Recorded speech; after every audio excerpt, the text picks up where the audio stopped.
First up is Morning Glory. So this is a 2010 film starring Rachel McAdams, Harrison Ford, my second Harrison Ford movie, Diane Keaton, Jeff Goldblum, and Patrick Wilson. This is my second Patrick Wilson movie, third if you count Fargo, the TV show, who he's great in.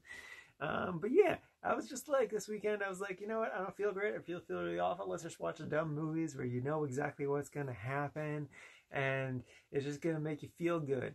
And this movie was exactly that. You know every single plot point going into it, and it just makes you feel good though, because it's just like, oh, they did the thing that you knew was going to happen. Oh, that's so great. And you're just smiling the whole time. So the basic premise of this is that Rachel McAdams is a morning show producer, and she gets a job at a struggling morning show and turns it into a great time. And it's just adorable, and it's super cute and fun and just the best.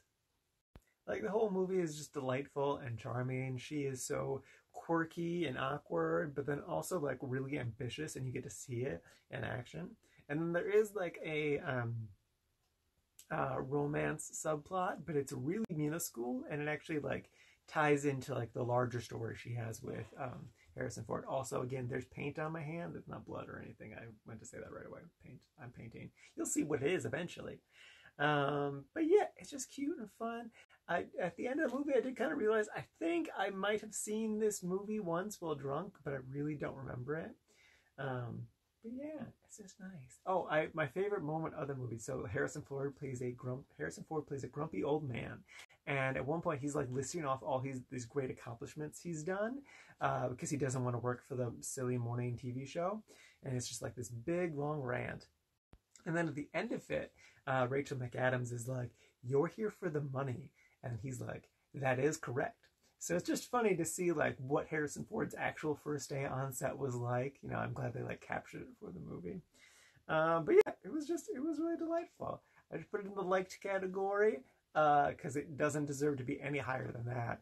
But yeah, it was just nice. If you want like a movie where you know everything is going to happen, Rachel McAdams is cute, and Patrick Wilson is very attractive. I would let him cuddle me. But yeah, it's a good one. It's a good one. Feel good movie that makes you feel good. Yeah. I was gonna say one more thing. It's really important. The music in this movie is awful. It's just like the worst. They found like the most generic crap and just like shoved it in the movie. It made me kind of want to turn off the movie, but everything else was adorable, so I stuck through it. Yeah, I don't know why it was so bad. It's weird. Movies. Now on to No Strings Attached. So this is a 2011 movie. You know the plot of this movie just by looking at the name, No Strings Attached. Oh, I wonder what's going to happen. It's a rom-com. Anyway, so it stars Natalie Portman. This is my fourth Natalie Portman movie.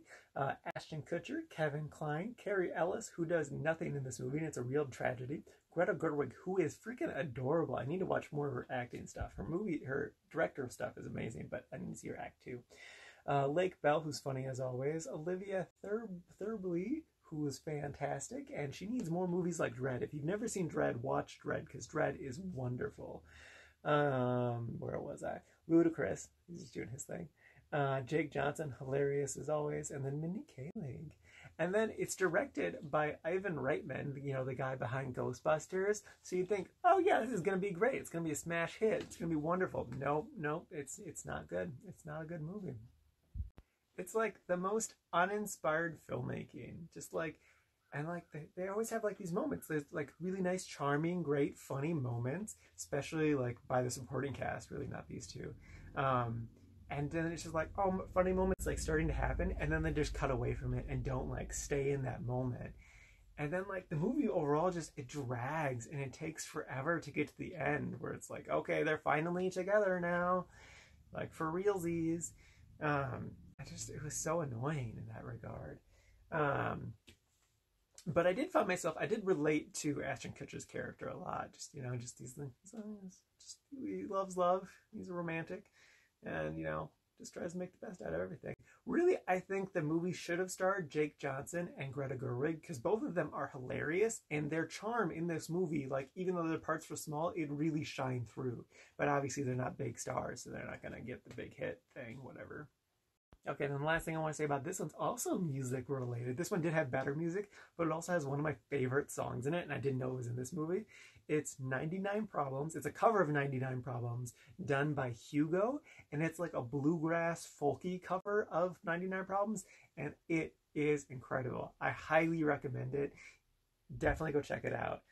99 Problems by Hugo. Definitely listen to that rather than watching this movie, because it's not a good movie. But yeah. And lastly, See You Yesterday. This movie was trash. It's so bad. And it's really upsetting how bad this movie is. So if you can't tell by all that clock stuff, it's a time travel movie. And like, it's so weird. Okay, so like, the movie starts off, and it's all like goofy and silly, and I'm like, oh, this is a kid's movie. I didn't realize that. But that's fine. I don't mind watching kids' movies. And it legit felt like something out of a Disney Channel, like especially ones from like the mid-2000s, just like, you know, silly costumes and whatnot. And then like a few minutes later, someone says the N-word, and I'm like, oh, this isn't a kids' movie? And then everyone's swearing and stuff, and I'm like, this is strange. But then like it goes like talking about like time travel mumbo jumbo, and it's like all flux capacitors and stuff. And then it smash cuts to race riots and police brutality, and I'm like, what is going on? This movie is hurting my neck so bad with all this whiplash. Wow. Like, I don't get who this movie is for. Like, I definitely like, you know, the message is about, you know, police brutality, and like it's also like the moral questions of like, oh, if you can travel back in time to save your brother from getting killed by the police, would you do it?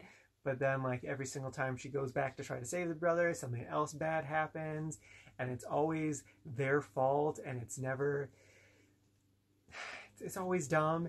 And then like every single time they come back from the past, they have to reinvent time travel. Like something goes wrong with the thing, so now they need to spend 10 minutes fixing it, saying just random mumbo jumbo, and it's there's so much filler, and they spend so little time actually trying to answer the questions, the moral questions they brought up, and it's just really frustrating, because it's like these are important questions. That's why it's frustrating.